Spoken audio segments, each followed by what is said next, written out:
First contact gone wrong. The galaxy had been peaceful for 300 years. The Galactic Council maintained order across 47 star systems, with species like the Zarkonian Empire and the Zircon Federation living in careful harmony. Trade routes flowed freely, and wars were things of ancient history. Sarah Chun adjusted her captain's chair aboard the human exploration vessel Tenacity.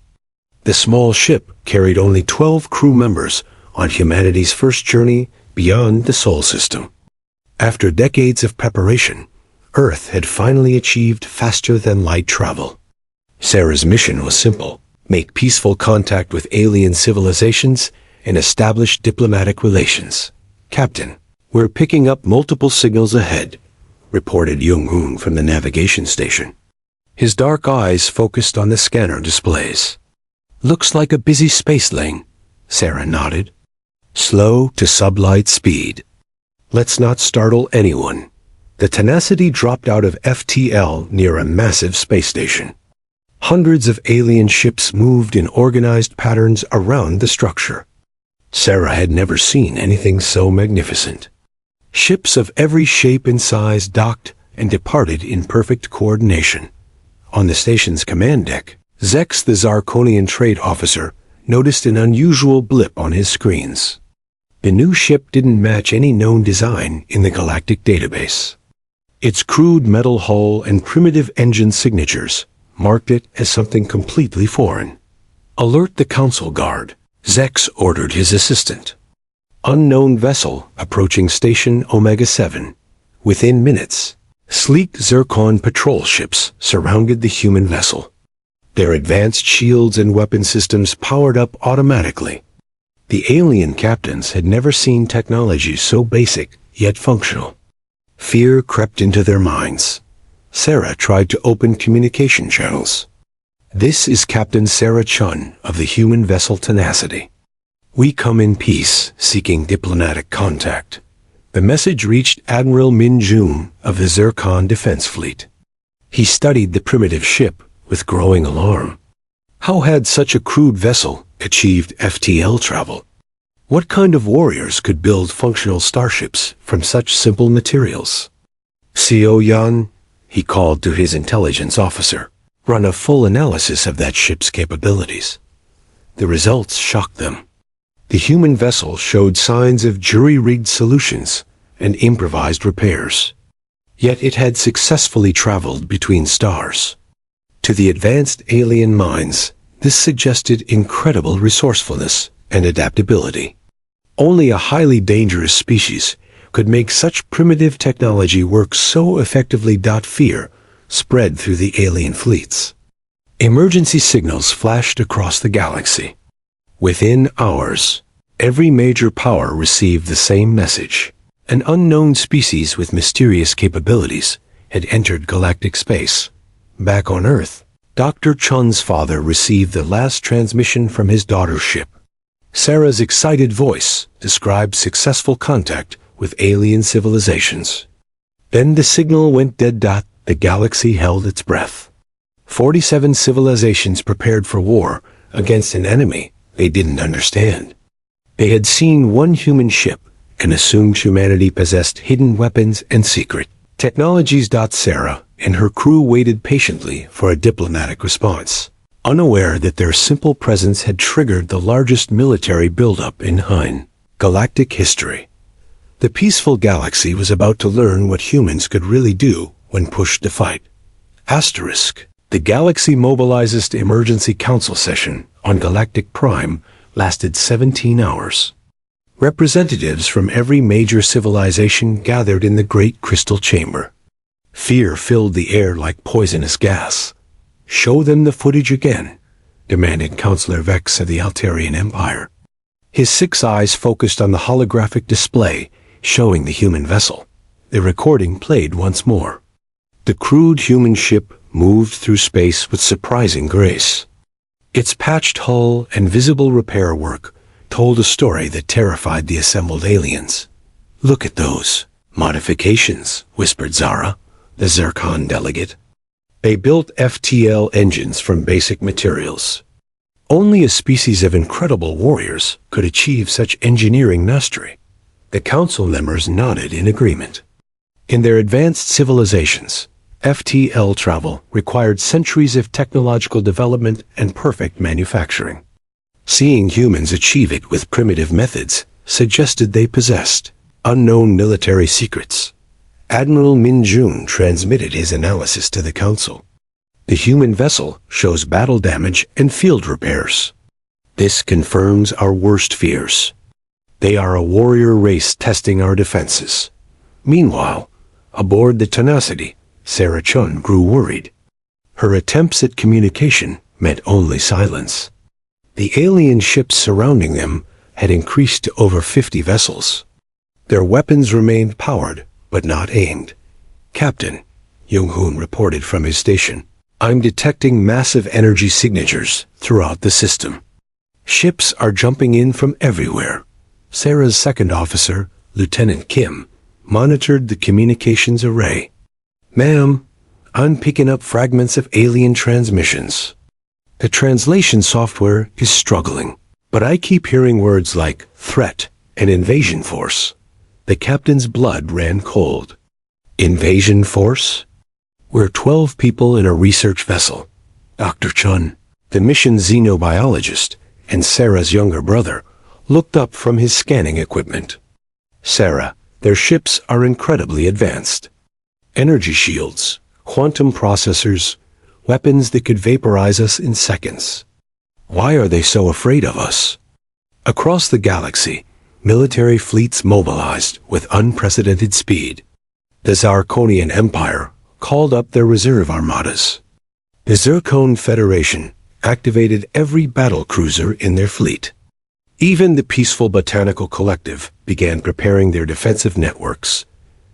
On the industrial world of Corvin 5, weapons factories ran at maximum capacity.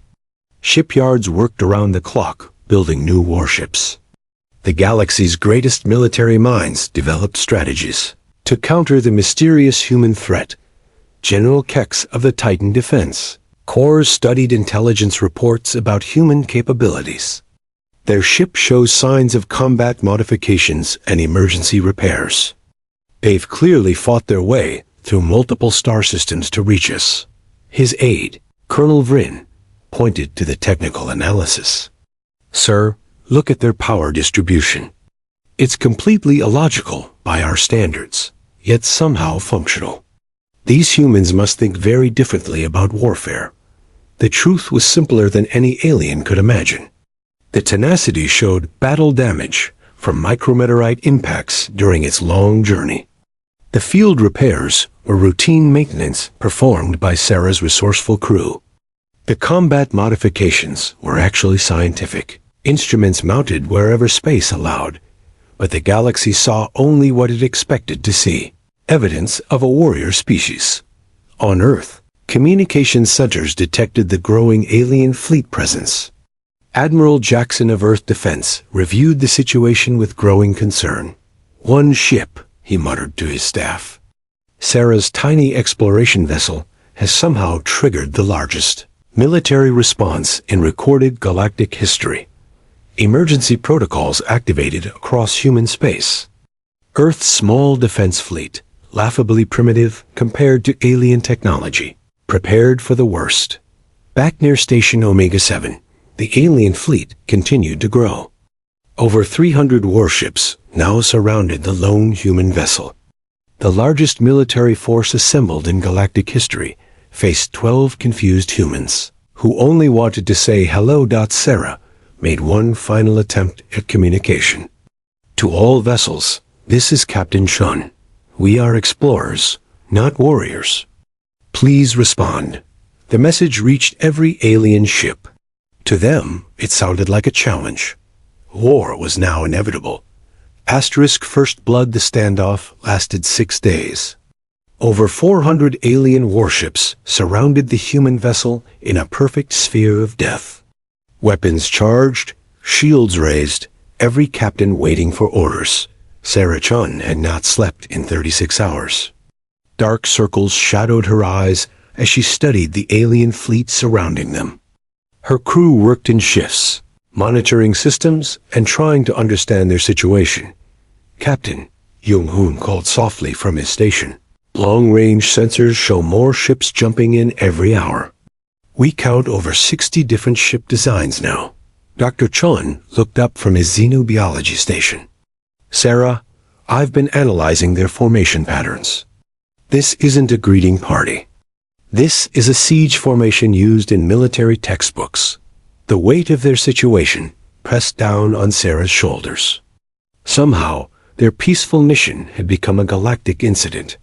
On the Zircon flagship Eternal Thunder, Admiral Min Jun received his final orders from the Galactic Council.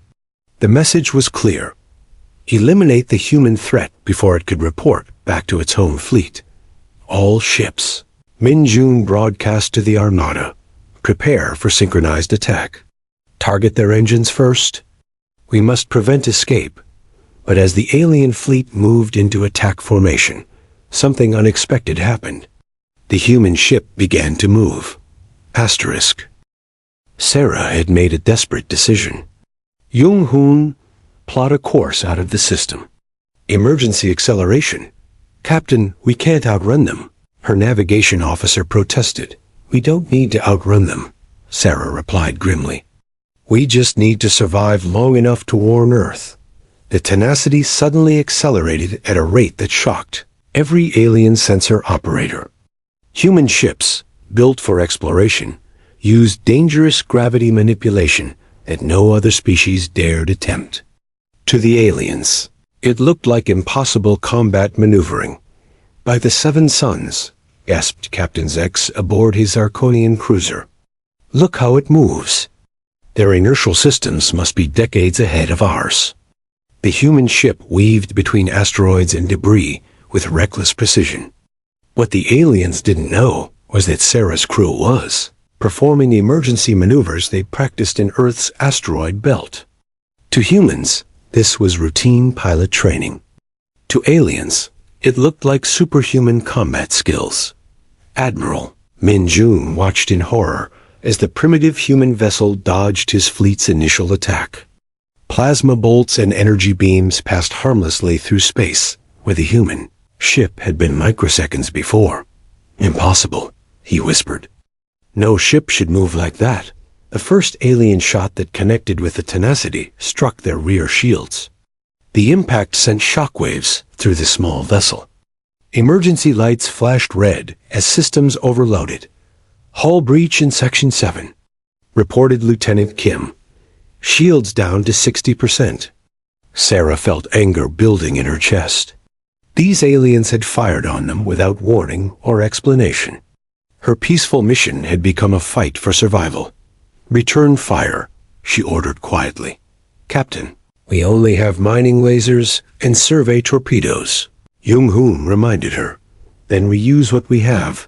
The Tenacity's mining laser, designed for asteroid sampling, struck the nearest alien ship.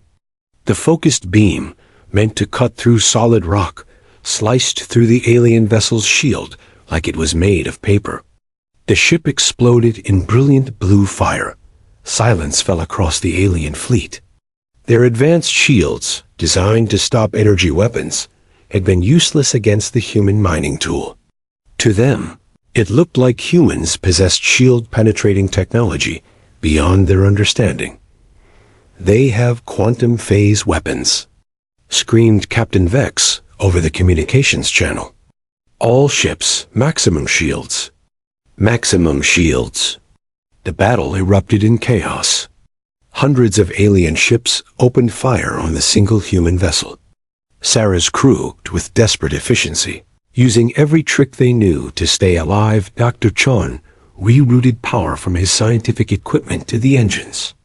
Jung-hoon performed flying maneuvers that would have been impossible in Earth's gravity. Lieutenant Kim used the communication array to jam alien targeting systems in space.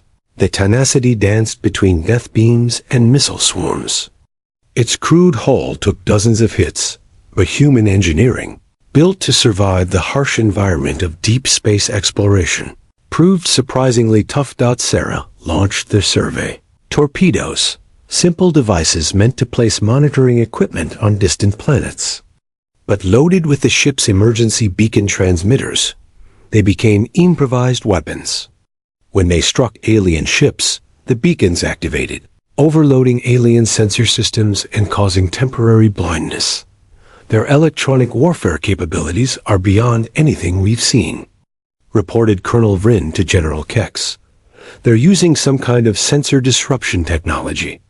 The truth was simpler. Sarah's crew was improvising with whatever they had, turning scientific tools into weapons through pure human stubbornness and creativity.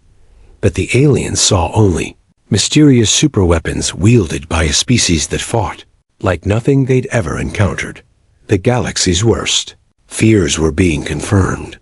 Humanity was everything they'd dreaded: resourceful, unpredictable, and absolutely dangerous when cornered. The real war was about to begin. Asterisk. The galaxy burns news of the battle spread faster than light itself. Across 47 star systems, the same terrifying report echoed through government halls and military commands. One human ship had destroyed multiple alien vessels and escaped an armada of 400 warships. On Galactic Prime, the Emergency Council reconvened in panic. Counselor Vex slammed his 6 fists on the crystal table. This confirms everything we feared. The humans sent a single ship to test our defenses, and it nearly broke through our entire fleet. The holographic battle recording played again and again. Alien military experts analyzed every second, finding evidence of human superiority in each maneuver.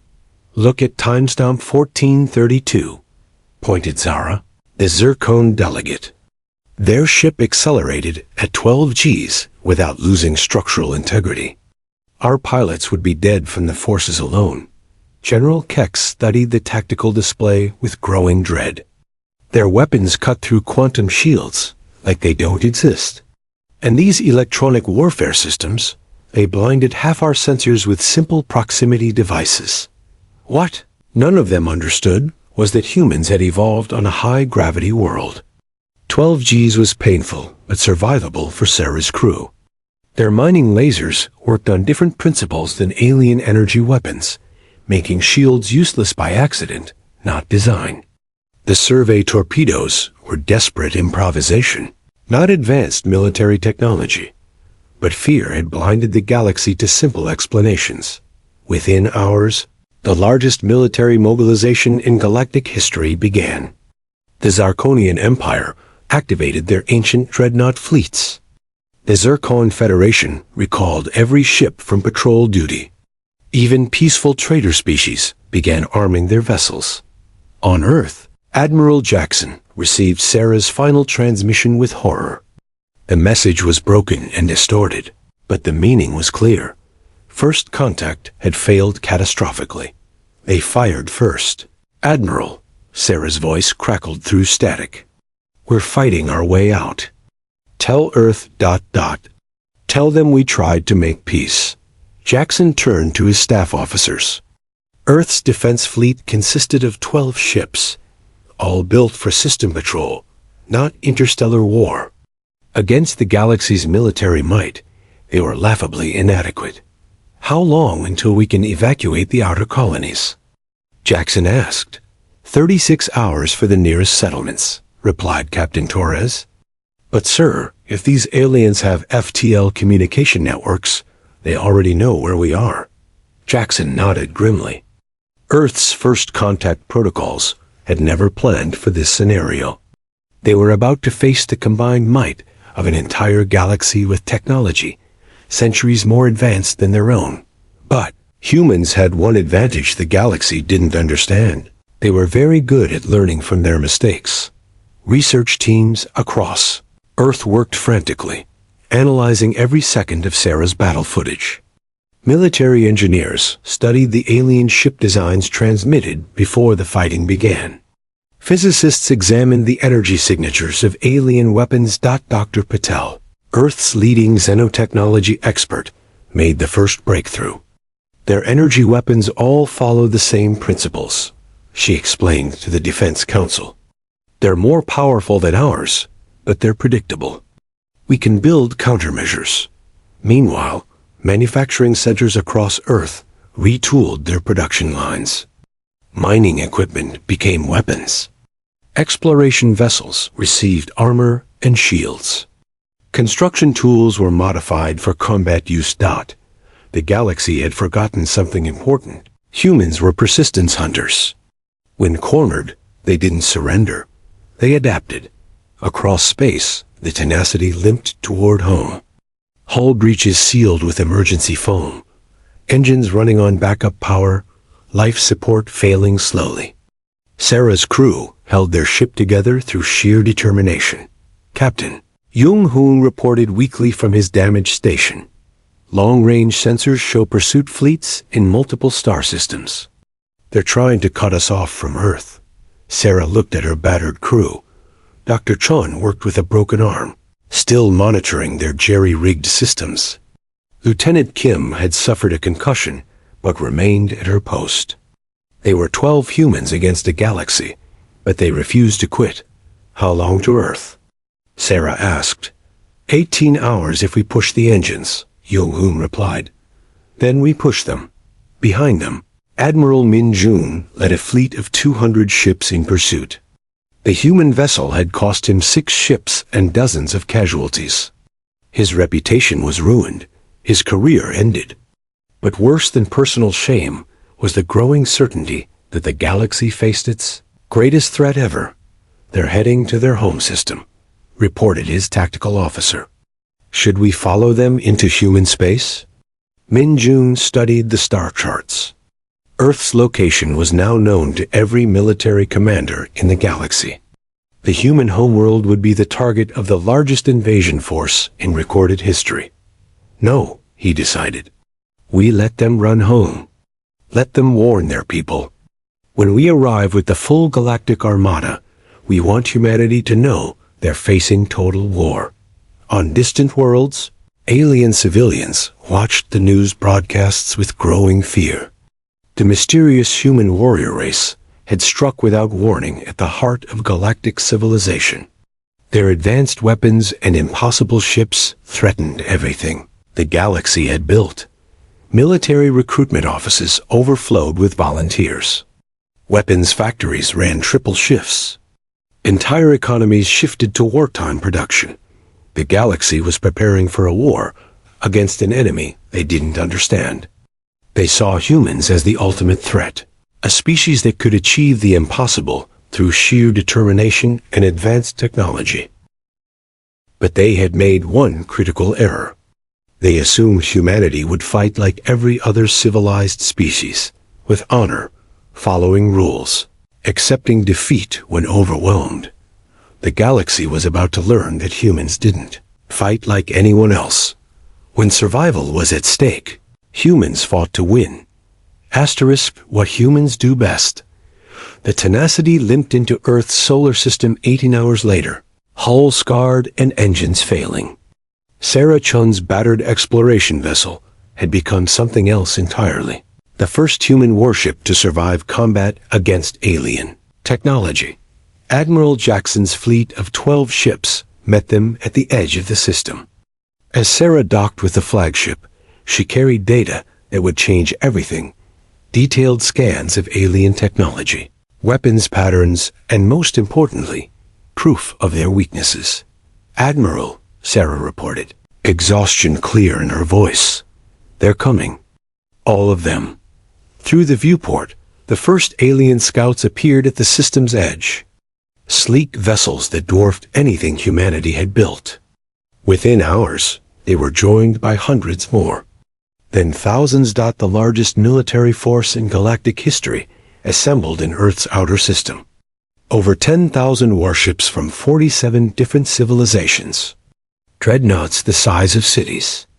Weapons that could crack planets. Shield technology that had protected the galaxy for centuries. On the bridge of the massive Zarkonian flagship Galaxy's End, Admiral Min-jun coordinated with commanders from across known space.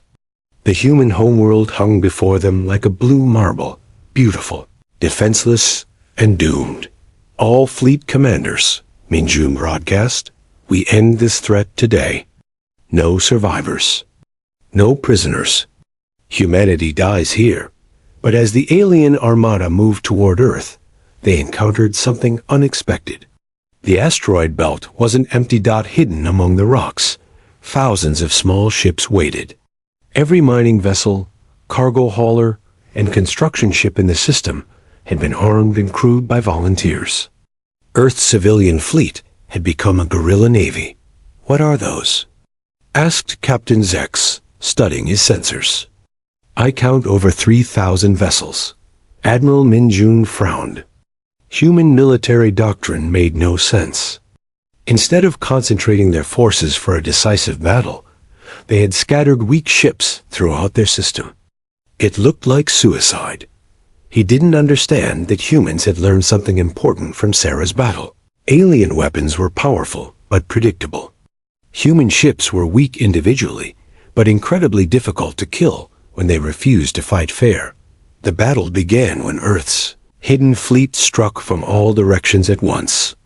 Mining lasers, originally designed to cut asteroids, sliced through alien shields from unexpected angles. Construction vessels rammed into alien ships with loads of industrial explosives. Cargo haulers launched clouds of metal debris that clogged alien sensor arrays. Impossible. Screamed Counselor Vex as his cruiser's bridge filled with smoke. They're using kamikaze tactics. But humans weren't committing suicide. They were being creative. Escape pods launched from destroyed human ships, only to activate hidden thrusters and strike again. Ships that appeared crippled suddenly revealed concealed weapons. Every human vessel seemed to have 3 different backup plans. Dr. Patel's research teams had worked miracles in 18 hours. They couldn't match alien technology, but they could exploit its weaknesses. Alien energy weapons followed predictable patterns. Humans learned to dodge them. Alien shields worked on specific frequencies. Humans built weapons that operated differently. Alien sensors looked for conventional threats. Humans attacked with garbage scows and ice haulers. On Earth's surface, the real surprise waited. As alien landing craft broke through the atmosphere, they found not a defenseless world, but a planet turned into a fortress. Every mountain contained hidden missile sites. Every city had underground bunkers connected by tunnel networks. Every human civilian was armed and trained for guerrilla warfare. General Kex led the ground assault on North America, expecting quick surrender from a civilized species. Instead, his advanced troops found themselves fighting an enemy that refused to follow any known rules of warfare. Human soldiers appeared from nowhere, struck hard, then vanished underground. Children threw improvised explosives before disappearing into hidden tunnels. Elderly civilians operated sniper rifles from camouflaged positions. Even the wounded humans kept fighting until they physically couldn't move. They don't surrender. Kex reported to the fleet command. We've taken 3 cities, but the humans keep fighting from the rubble. It's like they don't understand when they've lost. That was exactly right. Humans didn't understand losing. Not when their home was threatened out in space. The battle raged for 6 days. The alien fleet lost over 2,000 ships to humanity's unconventional tactics. But Earth's defenses were crumbling. Half the hidden fleet was gone. The planet's surface burned from orbital bombardment. Then Sarah Chon made her final gambit. The Tenacity, patched together with salvaged parts, led a desperate assault on the alien flagship. Behind her flew Earth's remaining ships, not in formation, not following any military doctrine, but swarming like angry hornets around a threat to their hive. All ships, Sarah broadcast on open channels, target their command vessel. If we're going down, we take their leadership with us.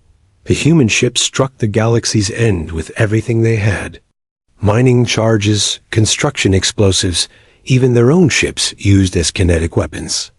The massive alien dreadnought, built to withstand conventional warfare, couldn't handle humanity's chaotic assault. As the flagship exploded, Admiral Minjun's final transmission reached every ship in the alien fleet. They're not warriors. They're survivors. And survivors never give up. The alien armada, leaderless and demoralized, began to withdraw. They had won the battle, but learned a terrifying truth about humanity. These weren't soldiers following orders. They were a species fighting for their existence with every tool, trick, and weapon they could improvise. General Kex abandoned his ground assault after losing 60% of his forces to human guerrilla tactics. Captain Zex retreated from the asteroid belt when civilian miners destroyed his entire squadron with improvised weapons. One by one, the alien fleets returned to their home systems, carrying word of a new truth. Humanity couldn't be conquered because they refused to accept defeat. On Earth, Sarah Chun stood in the ruins of her childhood home, watching alien ships flee through the smoke-filled sky. Humanity had survived, but at a terrible cost. Cities lay in ruins. Millions were dead. The planet would take decades to rebuild, but they were alive. And they had learned something important about themselves. When pushed to the edge, humans didn't break. They became something the galaxy had never seen before. They became unstoppable. 6 months later, the first human warships, real ones this time, began appearing in alien systems. Not to conquer, but to establish the new reality. Humanity was no longer just another species seeking membership in galactic civilization. They were the species that had fought the entire galaxy and survived. The peace negotiations began a year later. Humanity took their place in the Galactic Council, not as supplicants, but as equals who had proven their worth in the hardest way possible. Sarah Chun, promoted to Admiral, signed the treaty that ended the war. As she looked around the council chamber at the alien representatives who had once tried to destroy her species, she smiled. Next time, she told them quietly, just say hello. The galaxy learned something that day. Sometimes the greatest warriors are those who never wanted to fight at all. Asterisk.